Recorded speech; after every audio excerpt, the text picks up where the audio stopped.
दोस्तों, बिहार डीजल अनुदान के लिए आवेदन प्रक्रिया शुरू कर दी गई है। वैसे तमाम किसान भाई बहन जिन्होंने अपना फसल लगाया है, यहाँ पर आप देखेंगे कई प्रकार के फसल के लिए आपको डीजल अनुदान दिए जा रहे हैं। जैसे धान के बिचड़ा के लिए, जूट के लिए, धान के लिए, मक्का के लिए, दलहन के लिए, तिलहन के लिए, सब्जी के लिए, औषधि एवं सुगंधित पौधों के लिए अगर आप इस प्रकार की फसल लगाते हैं, इस प्रकार की खेती करते हैं, तो आप डीजल अनुदान का बेनिफिट उठा सकते हैं।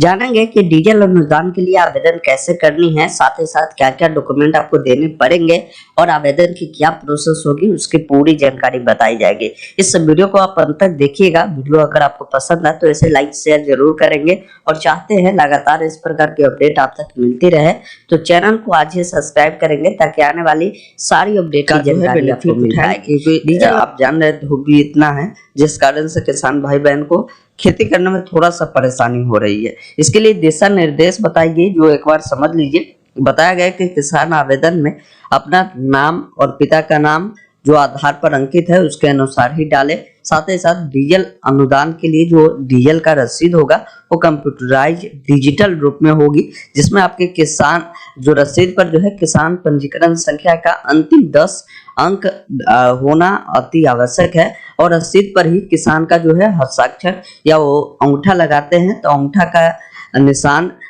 होना जरूरी है। बिना इसके जो है आपकी ये जो रसीद है वो मान्य नहीं होगा। और अगर आप इस प्रकार अपलोड कर भी देते हैं जिस पर साइन और आपके किसान पंजीकरण नहीं होगी तो फिर ये आपका रद्द होगा, पैसा आपको नहीं मिलेगा।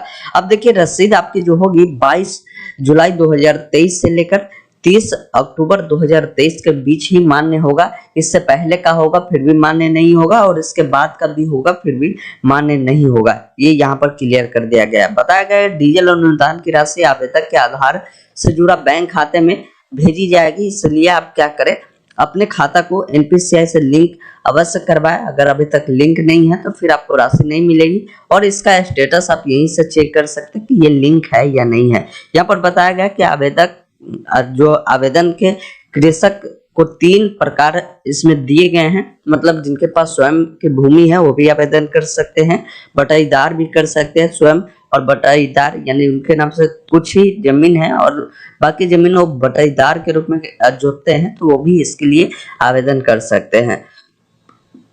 अगर आपकी भूमि स्वयं की है तो उस केस में खाता खेसरा और इसका जो रकबा है उसको आपको डालना है, बगल के 2 किसान का नाम डालना है, भूमि का रसीद डालना है तथा डीजल का जो रसीद होगा उसको अपलोड करना है। अगर आप बटाईदार है तो उस स्थिति में आपको क्या करना होगा, ये डिटेल आपको भी डालना है। इसके लिए आपको एक फॉर्म यहाँ पर दिया गया है जिसको आपको सबसे पहले डाउनलोड करना है और इस फॉर्म को क्या करना है, आपको भरना होगा, जिसमें आपको अपना नाम, पिता का नाम, गांव का नाम, पंचायत का नाम, आपकी प्रखंड, जिला, ये सब डिटेल डालनी है। साथ ही साथ जो भी भूमि आप जोत रहे हैं उसका थाना नंबर, खाता नंबर और भूमिधारी का नाम आपको बताना है और उसकी चौहदी मतलब जो अगल बगल में कौन है वो बताएंगे, कुल खेती का रकबा बताएंगे और कितना पटवन आपने किया उसकी जानकारी आपको यहाँ पर देनी है। ये जानकारी आपको देनी है और यहाँ पर 2 गवाह आपको देना होगा। जो किसान अगल बगल के हैं उनका गवाह 2 बना दीजिएगा, उनका नाम, पता और मोबाइल नंबर हस्ताक्षर करवाकर किसान का आप अपना जो है साइन करेंगे, डेट डालेंगे और इसको जो है आप अपने जो है यहाँ पर दिया गया है कि सत्यापन करवाना होगा, जो आप अपने वार्ड सदस्य, मुखिया, सरपंच और पंचायत समिति के द्वारा करवा सकते हैं। और यहाँ पर कृषि सन्मायक होंगे, उसका सिग्नेचर कराकर आप इसको अपलोड कर देंगे। तो ये इनकी प्रोसेस होने वाली है। आइए अब समझते हैं कि इसके लिए आवेदन कैसे करनी है। ये हमने कुल मिलाकर आपके सभी गाइडलाइन को आपको बता दिया। आवेदन करने के लिए आपको सिंपली कुछ करना है नहीं, यहाँ पर देखेंगे अनुदान का प्रकार चुनना है तो यहाँ पर डीजल अनुदान आवेदन का ऑप्शन मिलता है जिस पर क्लिक करें और यहाँ पर ओके वाले विकल्प पर क्लिक करेंगे, जहाँ पर भी बताया गया है कि आवेदन अगर जो किसान करते हैं तो डीजल की जो रसीद होगी इसको स्कैन करके 100 KB में रख लेना है। अगर बटाईदार एवं स्वयं कि अगर भूमि है, अगर इस प्रकार के किसान है तो आपको जो फॉर्म हमने दिखाया जिसको डाउनलोड कर अपलोड करना होगा। यहाँ से क्लोज करते हैं। यहाँ से देखिए पंजीकरण में आपका किसान आईडी रहेगा, आप अपना किसान पंजीकरण संख्या यहाँ पर डालेंगे। एक ऑप्शन सर्च का मिलता है जिस पर क्लिक करेंगे, आपके सामने आपका पर्सनल डिटेल आएगी और यहाँ पर भी बताया गया कि डीजल अनुदान के लिए जो रसीद आपकी होगी 22 जुलाई 2023 से लेकर आपको 30 अक्टूबर 2023 के बीच का ही मान्य होगा। तो इसका ध्यान रखना है, इससे पहले का आप रसीद नहीं बनवाए। तो अब यहाँ पर देखिए आवेदन करने के लिए कुछ जानकारी आपको भरनी होगी जो जमीन का विवरण होगा। सबसे पहले यहाँ पर आपको मौसम चुनना है, तो खरीफ होगा। आपको यहाँ पर बताना है फसल का नाम, आप किस प्रकार के फसल के लिए खेती किए हैं।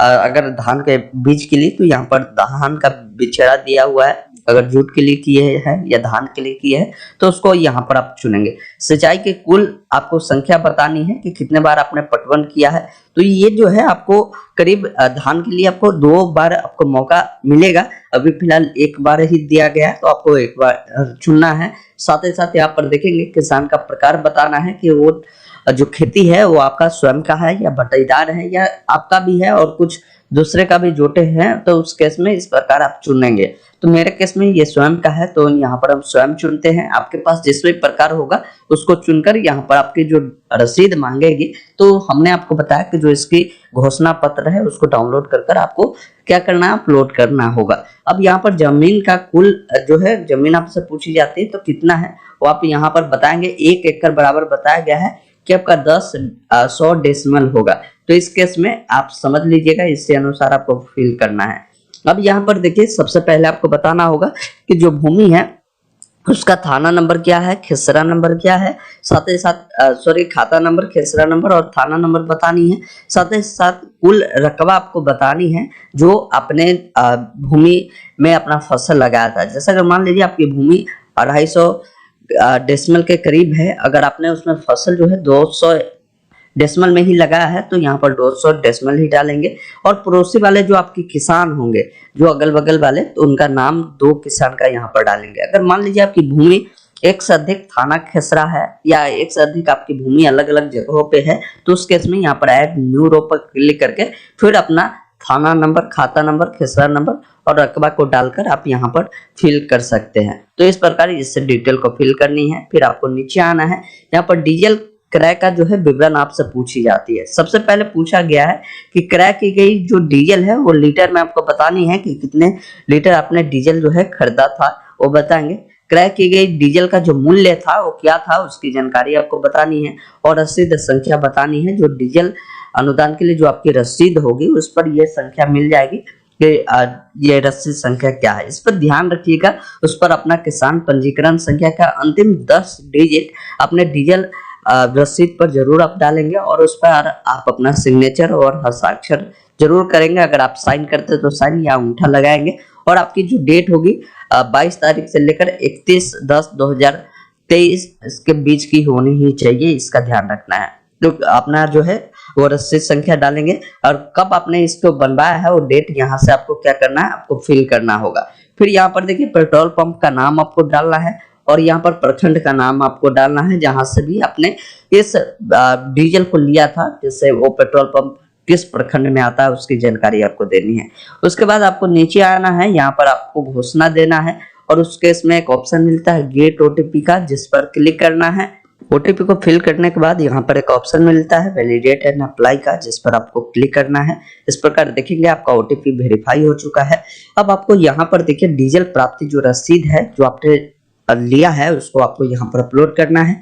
जमीन की जो भी आपकी भूमि होगी उसको अपलोड करना है और ध्यान रखना है यहाँ पर बताया गया है कि इसमें जो है आपकी जो साइज होगी जमीन का भूमि का वो 50 से 200 केबी के बीच होगा, इसका आपको ध्यान रखना है। डीजल अनुदान में 3 गाइडलाइन है। बताया गया कि आपकी रसीद इस बीच की होनी चाहिए, रसीद आपकी कंप्यूटराइज मान्य होगा और इस पर आपका सिग्नेचर अवश्य रूप से होनी चाहिए। तो ये पूरी जानकारी थी, इसको अपलोड कर आपको यहाँ से सबमिट करना है। इस प्रकार आपके डीजल अनुदान के लिए आवेदन प्रक्रिया सक्सेसफुल सबमिट हो जाएगी। उसके बाद आप अपने आवेदन की स्थिति यहीं से देख सकते हैं। आवेदन की स्थिति देखे पर आपको यहाँ पर ऑप्शन मिल जाएगा डीजल सब्सिडी 23-24 आवेदन की स्थिति देखें, जिस पर आपको क्लिक करना है। क्लिक करने के बाद यहाँ पर आपको अपना किसान पंजीकरण संख्या डालकर सर्च करेंगे तो आपकी स्थिति भी दिखा देगी। तो ये कुल प्रोसेस आपकी होने वाली है डीजल अनुदान के लिए। आवेदन करने के बाद आपको कुछ करना नहीं है, आपकी वेरिफिकेशन होगी। आप जल्दी वेरिफिकेशन करवाना चाहते हैं तो एक बार आप अपने कृषि समन्वयक से मिलकर आप अपने जो आवेदन को है जल्दी अप्रूवल करवा सकते हैं। आपके द्वारा जो भर गए जो डीजल की रसीद है, साथ ही साथ आपके किसान पंजीकरण संख्या है और खेत का रसीद है, उन तक प्रस्तुत आपको करनी होगी। तो ये कुल प्रोसेस थी बिहार डीजल अनुदान के लिए आवेदन करने का। मैं आशा करता हूँ ये वीडियो आपको काफी पसंद आया होगा तो इसे लाइक करें और अपने उन तमाम दोस्तों के साथ शेयर करें, उन तमाम किसान भाई बहन के साथ शेयर करें ताकि वो भी डीजल अनुदान के लिए बेनिफिट उठा सके। धन्यवाद।